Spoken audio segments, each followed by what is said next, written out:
Hello class. तो बेटा इससे पहले हमने जो है सेंटेंसेस को समझा था, ठीक है, कि सेंटेंसेस के टाइप्स क्या होते हैं, सेंटेंस बनता कैसे है, ठीक है, वर्ड्स लेटर्स क्या होते हैं, वो सब हमने देख लिए हैं। दोनों वीडियो चैनल की प्लेलिस्ट में है, आप चेक कर लेना। ये आज हमारी तीसरी क्लास है और अब यहाँ से चीजें और ज्यादा डिटेल्ड में बननी शुरू हो जाएंगी, ठीक है ना। तो चीजों को थोड़ा सा ध्यान से सुनना समझना, ठीक है। वैसे मैं बहुत सिंपल कर दूंगा, इतना मेरी गारंटी है कि सीख जाओगे, पर तभी सीखोगे जब वीडियो को पूरा देखोगे। स्किप करके देखोगे तो समझ में नहीं आएगा, क्योंकि कौन सी सिंपल चीज कौन सी जगह पे स्किप हो जाए वो मैं भी नहीं बता सकता, और मुझे नहीं पता वीडियो अभी कितनी लंबी बनेगी, क्योंकि मैं अपने हिसाब से चीजों को बना रहा हूँ, बता रहा हूँ, ठीक है, जो मुझे लगता है कि आपकी इससे अंडरस्टैंडिंग बेटर हो सकती है, ठीक है। चलो सेंटेंसेस की बात करते हैं। सबसे पहले एक रफ एग्जांपल लिख रहा हूं यहाँ पे। एक सेंटेंस को देखो, पहले मैंने कहा था ना कि वर्ड्स का सही कॉम्बिनेशन होता है वो आपका सेंटेंस कहलाता है। तो समझो कि वर्ड का सही कॉम्बिनेशन क्या होता है। जैसे मैंने कहा Ram is playing, PLAYNG, football. Okay, Ram is playing football. तो मैंने क्या कहा, राम इज प्लेइंग फुटबॉल। ये भी लेटर है, ये भी सारे सॉरी ये भी वर्ड है, ये भी वर्ड है, सारे वर्ड्स है ना। तो वर्ड्स को सही फॉर्म में अरेंज किया गया है ना बेटा यहाँ पे। तो ये क्या हो गया, आपका एक सेंटेंस बन गया है, ठीक है ना। देखो वोवेल्स भी आए हैं यहाँ पे, ए आया हुआ है यहाँ पे, ठीक है, यहाँ पे भी ए आया हुआ है। ऑब्जेक्ट भी सॉरी कॉन्सोनेंट भी आया हुआ है, राम, RAM। RAM में देखो R और M क्या है, आपके कॉन्सोनेंट है, और A क्या है आपका सब्जेक्ट सॉरी वोवेल्स है, ठीक है। तो चलो ये चीज आपको समझ में आ गई होगी कि वर्ड्स का सही अरेंजमेंट आपका क्या बन जाता है, एक सेंटेंस बन जाता है, जो मैंने समझाया था। अब सेंटेंसेस के टाइप हमें समझने हैं बेटा। सेंटेंसेस के टाइप हमने देख लिए थे। असर्टिव क्या होता है, ठीक है, अफर्मेटिव क्या होता है, उसके असर्टिव का अफर्मेटिव और नेगेटिव क्या होता है, इंटरोगेटिव क्या होता है, ठीक है ना। तो जो भी 5 टाइप के हमने बेसिक सेंटेंसेस के टाइप देखे थे वो आप समझ गए होंगे। अब बात आती है बेटा कि सेंटेंसेस के पार्ट्स क्या क्या हैं। एक सेंटेंस किन किन चीजों से मिलकर बना है। आप बोलोगे सर आपने तो बोला था कि वर्ड्स का कॉम्बिनेशन, हाँ, लेकिन ये जो सेंटेंस बना है अब इसके भी टुकड़े होंगे बेटा, ठीक है ना। इसको टुकड़ों में समझेंगे हम। देखो इसको अगर मैंने यहाँ पे लिखा Ram is playing football, Ram is playing football, तो देखो बेटा मैंने लिखा SUBJECT सब्जेक्ट, ठीक है, प्लस वर्ब प्लस ऑब्जेक्ट, ठीक है। अब आप इसको समझो थोड़ा सा, देख subject plus verb plus object, okay. तो राम इज प्लेइंग फुटबॉल बेटा एक सेंटेंस है। इसमें अगर मैं क्वेश्चन करता हूं कि who is playing football, who से तो कौन आता है, राम, यानी कि राम क्या है बेटा, इसका सब्जेक्ट है। मैं बोलता हूं Ram is playing, but what is he playing, तो जो सामने निकल के आता है वो ऑब्जेक्ट होता है, यानी कि फुटबॉल, ठीक है। फुटबॉल खेल रहे हैं ना, फुटबॉल। अगर मैं बोलूं Ram is football what next, या मैं इसको अगर मिक्सअप कर दूं, या मैं ये कहूं कि राम कुछ तो कर रहा है फुटबॉल के साथ, क्या कर रहा है, ठीक है, तो वो क्या कर रहा है, खेल रहा है। तो खेलना play, play play plus ING, I playing, playing क्या है बेटा, वर्ब है, यानी कि फुटबॉल के साथ कोई एक्टिविटी कोई एक्शन है जो चल रहा है, तो वो क्या हो गया, प्लेइंग का एक्शन हो गया, ठीक है ना। अब इस चीज को सिंपल कर देता हूं, बहुत सिंपल, इसको और अच्छे से समझ लो।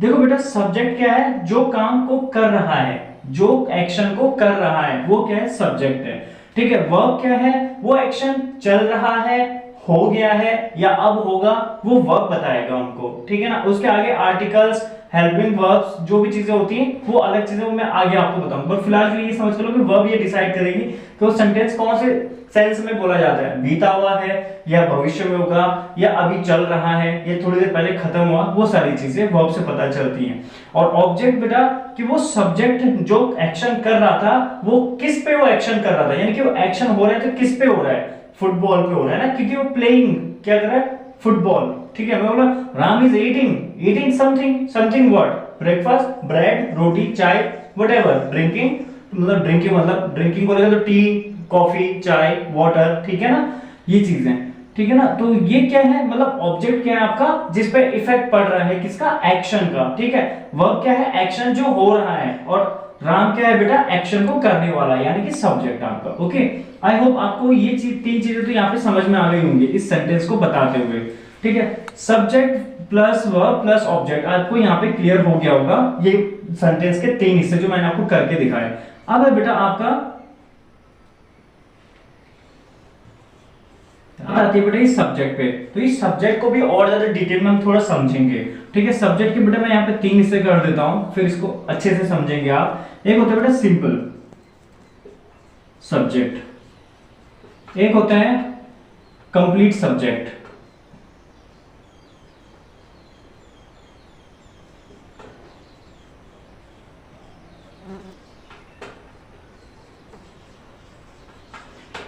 ठीक है, कंप्लीट सब्जेक्ट, और एक होता है आपका कंबाइंड।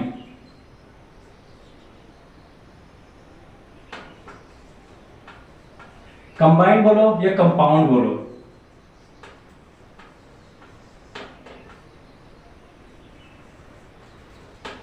ठीक है। अब इन तीनों को समझना है हमने। देखो बेटा सिंपल सब्जेक्ट क्या होता है ना, जब कोई एक्शन हो रहा होता है तो डायरेक्ट कनेक्टेड होता है सब्जेक्ट के साथ। जैसे मैंने बोला राम इज प्लेइंग,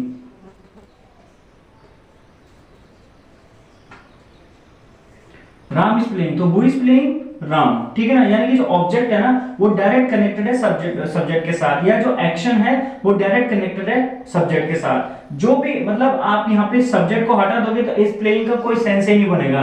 कौन खेल रहा है, क्या खेल रहा है, कुछ पता ही नहीं है, तो सेंटेंस इनकम्प्लीट माना जाएगा। इसलिए सब्जेक्ट यहाँ पे इंपॉर्टेंट रोल प्ले कर लेता है, ठीक है ना। इसलिए ये क्या है, राम इज प्लेइंग क्या है बेटा, सिंपल सब्जेक्ट है यहाँ पे, जो कि डायरेक्ट कनेक्टेड है। इसको डायरेक्ट सब्जेक्ट भी बोल सकते हो आप, ठीक है। दूसरा बेटा कंप्लीट सब्जेक्ट। कंप्लीट सब्जेक्ट में क्या होता है ना कि जो सब्जेक्ट ना उसके और ज्यादा डिटेल्स हमको देखने को मिल जाते हैं। जैसे मैंने कहा a fat mouse is trapped, ठीक है।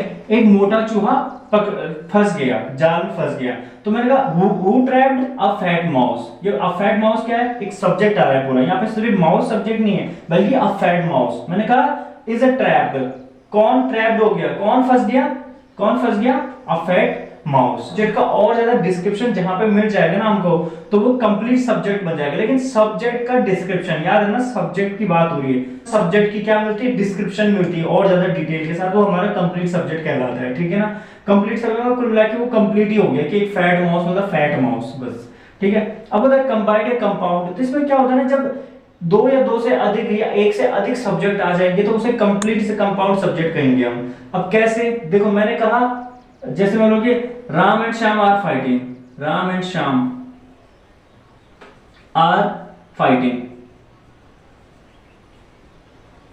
तो कौन कौन फाइट कर रहे हैं, राम और श्याम फाइट कर रहे हैं, ठीक है। मैंने कहा फाइटिंग, दो लोग लड़ रहे हैं, कौन लड़ रहे हैं, राम और श्याम। मैंने कहा dogs and cat are fighting, ठीक है, तो मैंने कहा dogs and cats are fighting, कौन कौन फाइट कर रहे हैं, डॉग्स एंड कैट फाइट कर रहे हैं, ठीक है। ये कंबाइंड हो गया है, ठीक है ना। इस चीज को ऐसे समझना है। तो इस सब्जेक्ट के 3 टाइप है, सिंपल वे के बहुत शॉर्ट में बता रहा हूँ, बहुत सिंपल बता रहा हूँ।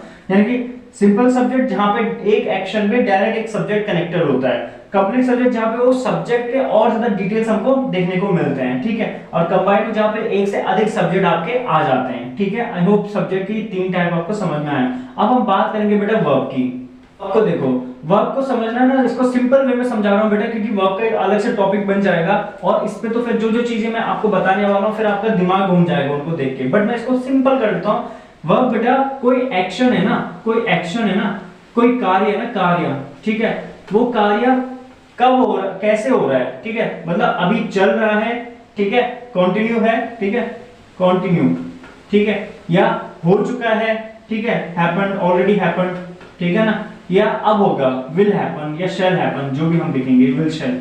तो अब ये विल शैल है, हैव टू है, ठीक है, हैड है, हैव है, बीन हैव बीन है, ये सारी चीजें जो है ना, ये एक वर्ब की जब हम आगे बनाते हैं ना, जब हम आगे पढ़ेंगे परफेक्ट टेंस को पढ़ेंगे, ठीक है, टेंस वगैरह के फॉर्म्स को पढ़ेंगे, तो तब ये चीजें आपको मैं और अच्छे से समझाऊंगा। अभी ये समझ लो कि कोई एक्शन जो होता है ना बेटा, सब्जेक्ट कोई कार्य करता है ना, उस कार्य को होने का पता हमें वर्ब से पता चलता है। मैं आपको ये कह सकता हूँ जो वर्ब है ना बेटा, ये पूरे सेंटेंस की सोल है, सोल, आत्मा। जैसे हम लोग फंक्शन कर रहे हैं ना, हमारा आईज है, ब्रेन है, सब कुछ हम देख रहे हैं, हमको लगता है हाँ बिल्कुल वेरी गुड वेरी गुड, ठीक है ना, लेकिन जब तक अंदर प्राण नहीं देंगे शरीर में तब तक कोई काम नहीं होने वाला। इस चीज को समझना है। यानी कि जो सब्जेक्ट है, हमें पता है कि राम सब्जेक्ट है, ऑब्जेक्ट फुटबॉल, लेकिन राम फुटबॉल क्या खेल रहा है, कहां से पता चल रहा है, वर्ब से पता चल रहा है। इसलिए वर्ब क्या है बेटा, एक्शन, जो कार्य वो हो रहा है ना, कार्य का होना, हो रहा है जो, वो यहां से पता चलता है कि कब हो रहा है, कैसे हो रहा है, ठीक है ना, एक्चुअली है या नहीं है।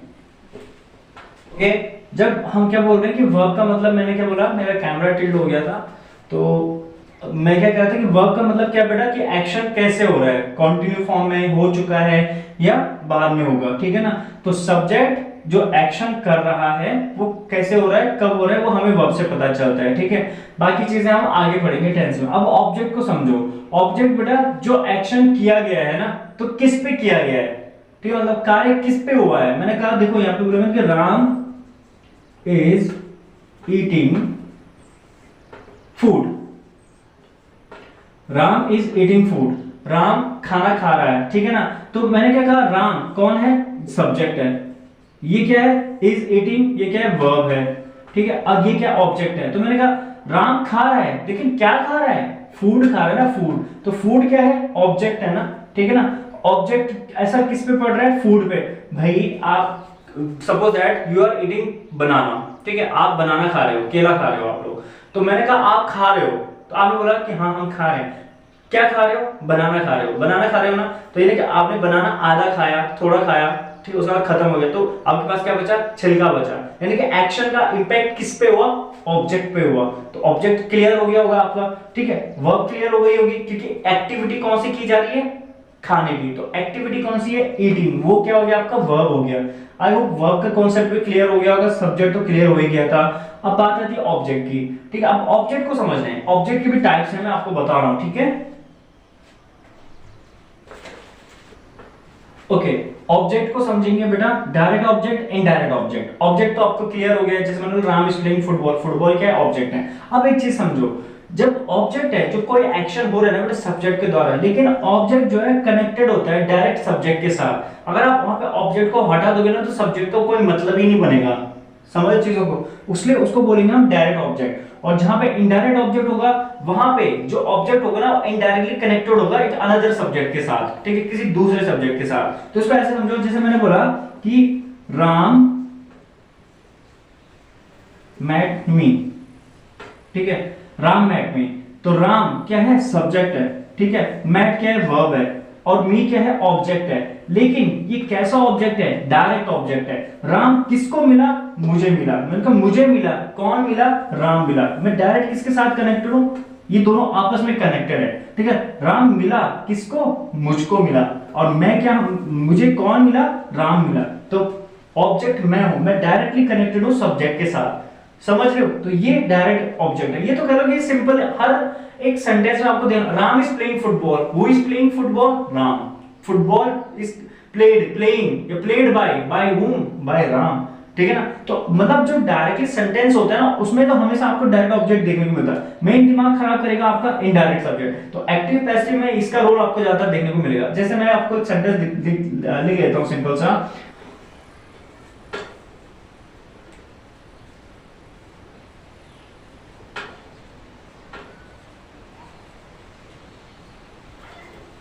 चलो, my friend sent me a message, my friend sent me a message. Object देखो, माई फ्रेंड, फ्रेंड क्या हो गया यहाँ पे, ये क्या है, सब्जेक्ट है, मेरा दोस्त। किसका दोस्त, मेरा दोस्त। तो माई फ्रेंड सेंट मी, किसको भेजा, मुझे भेजा, ठीक है, क्या भेजा, मैसेज भेजा। मैसेज क्या है आपका, ऑब्जेक्ट है। ऑब्जेक्ट किस पे रिलेटेड है, मी, सेंट मी, ठीक है। मेरे दोस्त ने एक मैसेज भेजा, मेरे दोस्त ने एक मैसेज भेजा, किसको भेजा, मुझे भेजा, ठीक है। तो यहाँ पे मैं ऑब्जेक्ट क्या है, ऑब्जेक्ट तो आपका मैसेज है, लेकिन भेजा किसको है, मुझको भेजा। तो मैं इनडायरेक्ट ऑब्जेक्ट हो जाऊंगा, जो ऑब्जेक्ट के थोड़ा पहले आया है, समझ रहे हो।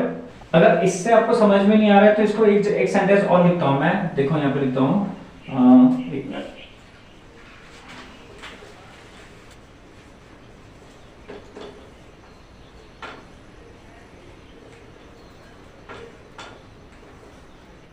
He gifted me a bag, ठीक है ना, उसने मुझे एक बैग गिफ्ट किया। He gifted me bag, या he gifted me this bag, कुछ भी लिख सकते हो आप कि उसने मुझे एक गिफ्ट दिया। He gifted me this pencil, ठीक है, this pencil gifted by him, ठीक है। जो भी आप लिखोगे सेंटेंस, तो यहाँ पे देखो क्या बोल रहा है, he सब्जेक्ट है, गिफ्टेड मी, ठीक है, गिफ्टेड मी अ बैग। तो मी अ बैग, तो पहले तो देखो बैग क्या है आपका, ऑब्जेक्ट है, वस्तु है ना, ऑब्जेक्ट है, ठीक है ना, थिंग। लेकिन बैग से पहले क्या है, मी। तो ये कौन आ गया, मतलब उसने गिफ्ट किया बैग, किसको किया, मुझको किया ना बेटा, मुझे। तो मैं क्या आ गया हूं यहाँ पे, इसका इनडायरेक्ट ऑब्जेक्ट आ गया हूं, ठीक है ना, जो ऑब्जेक्ट से पहले कनेक्टेड है, मतलब ऑब्जेक्ट कहां पे कनेक्ट हो रहा है, मी पे कनेक्ट हो रहा है, मुझसे कनेक्ट हो रहा है, ठीक है ना। तो ये चीज आपको समझनी है, थोड़ा सा इस पे कॉम्प्लिकेटेड हो सकता है आपके लिए, बट बहुत सिंपल है बेटा। एक बार इसको पहले दोबारा से देख लो, शुरू से देख लो, लास्ट में क्विक रिवाइज कर रहा हूं। सेंटेंस 3 चीजों से मिलकर बना है बेटा, सब्जेक्ट वर्ब ऑब्जेक्ट, ठीक है। सब्जेक्ट के मैंने कहा आपके क्या क्या टाइप्स हैं आपके सब्जेक्ट के। सबसे पहला वाला है सिंपल, ठीक है ना, उसके बाद आपका कंप्लीट, फिर आपका मैंने बोला क्या, कंपाउंड या कंपाउंड बोलो या कंबाइंड बोलो, ठीक है। उसके बाद मैंने बोला वर्ब, ठीक है, ये है action happening, action plus happening, happening कब हो रहा है, कैसे हो रहा है, वो आपका वर्ब बताती है। ऑब्जेक्ट, ऑब्जेक्ट क्या बोला मैंने आपका, जिसपे एक्शन का असर पड़ रहा है, दैट इफेक्टेड, इफेक्टेड, ठीक है, किसके द्वारा, by subject, affected by subject, direct subject के द्वारा जो इफेक्ट किया जाता है वो आपका ऑब्जेक्ट है। जैसे मान लो राम इज ईटिंग, ठीक है। अब इसका एग्जांपल देख लो एक बार, अभी ये समझो। अब इसके भी मैंने आपको क्या क्या टाइप बताए थे ऑब्जेक्ट के, direct object plus indirect object, object. चलो अब एक एग्जांपल देख लो, फुल एंड फाइनल एक एग्जांपल देख लो, उसमें सब कुछ चीजें समझा दूंगा आपको एक साथ फिर से, ठीक है। देखो, Ram is beaten by Shyam, ठीक है। पहले तो इसमें सब्जेक्ट क्या होगा बेटा बताओ, राम, गलत है। कौन बीटन बाय, बाय कौन, श्याम, श्याम क्या बेटा आपका सब्जेक्ट है, ठीक है। वर्ब क्या होगी, बीटन, बीटन, ठीक है ना, इज बीटन बाय। ऑब्जेक्ट क्या होगा, राम, ठीक है, ये क्या है, ऑब्जेक्ट है, ठीक है। कोई कंफ्यूजन हो तो कमेंट करके जरूर बताना, मैं आपको क्लियर कर दूंगा चीजों को, ठीक है। मैं क्योंकि शॉर्ट में बना रहा हूँ, क्योंकि फिर फायदे क्या, अगर आपको बहुत सारी लंबी लंबी वीडियोस देखनी है फिर भी कुछ समझ में आए, शॉर्ट एंड क्लिप्स में मैं कोशिश कर रहा हूँ समझाने की। अगर डिटेल में चाहिए तो और ज्यादा डिटेल में बना दूंगा, बट चीजों को थोड़ा सा मतलब शॉर्ट में ये कि मेन मेन पॉइंट मैं आपको कह रहा हूँ, फालतू की रामायण महाभारत नहीं सुननी है, मेन मेन चीजों को समझो, कैरेक्टर्स को समझो, उन्होंने क्या किया, उनका मैसेज क्या है करने का, ठीक है ना। देखो अब यहाँ पे क्या है ना, एक चीज है सब्जेक्ट प्लस प्रेडिकेट्स, ये क्या है, ठीक है ना। देखो बेटा हमने अभी तक सेंटेंस को समझ लिया, उसके टाइप्स देख लिए, उसके बाद हमने subject object verbs, subject verbs plus objects को देख लिया। अब सब्जेक्ट प्लस प्रेडिकेट्स क्या है, ये प्रेडिकेट्स क्या नया है, कुछ नया नहीं है, इतना डर है। इसके भी टाइप्स है वैसे, बट मैं आपको इसको सिंपल बता रहा हूँ, इसमें ज्यादा भी घुसने की जरूरत नहीं है, कभी इतना पूछा नहीं जाएगा कौन सा प्रेडिकेट क्या है प्रेडिकेट। अगर आपको लगता है कि इसको भी और ज्यादा डिटेल में जाना है तो कमेंट करना, तब मैं इस पे एक इंडिविजुअल वीडियो बना दूंगा। वैसे तो इसको यहीं पे खत्म कर दूंगा, बट मैं सोच रहा हूँ कि रहने देता हूँ, क्योंकि पहले मैं देखता हूँ आप लोगों का रिस्पॉन्स क्या आता है इस वीडियो पे, क्योंकि फर्स्ट पे तो आया था, सेकंड पे किसी ने देखा नहीं, थर्ड का पता नहीं देखेंगे अभी नहीं देखेंगे, ठीक है ना। तो प्रेडिकेट्स क्या है, ठीक है ना। तो देखो बेटा जब मैंने लिखा राम इज प्लेइंग, ठीक है, सब्जेक्ट क्या है, राम, क्या हो रहा है, playing, who is playing, Ram is playing, खेल रहा है, खेल रहा है का कोई मतलब नहीं बनता, बट ये किसके साथ कनेक्टेड है, राम के साथ। तो राम आपका सब्जेक्ट है और ये बाकी वर्ब पूरा का पूरा क्या है, ये प्रेडिकेट्स है, ठीक है ना। अगर इसको वर्ब आप बोलोगे सही तो वर्ब है, ये प्रेडिकेट कैसे हो जाता है बेटा, जो सब्जेक्ट से अलग हो जाता है ना उसे प्रेडिकेट्स बोला जाता है, इस चीज को समझना है, ठीक है। अगर इसको ऐसे नहीं समझ पाया तो मैं बोलूंगा राम इज प्लेइंग फुटबॉल, ठीक है, इसी से समझो। यहाँ पे क्या है, who is playing football, Ram, तो राम क्या है, सब्जेक्ट है, और ये बाकी पूरा का पूरा ये जो एक्शन हैपनिंग हो रहा है बेटा किसके साथ हो रहा है, फुटबॉल के साथ। तो ये तो ऑब्जेक्ट है, लेकिन ये पूरा का पूरा पोर्शन ऑब्जेक्ट प्लस वर्ब, ये सारा मिलके आपका क्या कहलाता है, प्रेडिकेट्स कहलाता है। बस सिंपल एज दैट, क्लियर, ठीक है ना। अगर इस प्रेडिकेट्स का और ज्यादा डिटेल में आपको जाना है, इसके पार्ट जाना है, डायरेक्ट प्रेडिकेट्स क्या होते हैं, इनडायरेक्ट प्रेडिकेट, कंबाइंड प्रेडिकेट्स क्या होते हैं, वो सारी चीजें तो मैं आपको नेक्स्ट वीडियो में बता दूंगा। बट आप पहले मेरे को बताओ कि यहाँ तक चीजें समझ में आई कि नहीं आई है, कोई डाउट्स है तो पूछो, कमेंट करके बताओ, ठीक है। आज के लिए इतना काफी है, see you next video, thank you.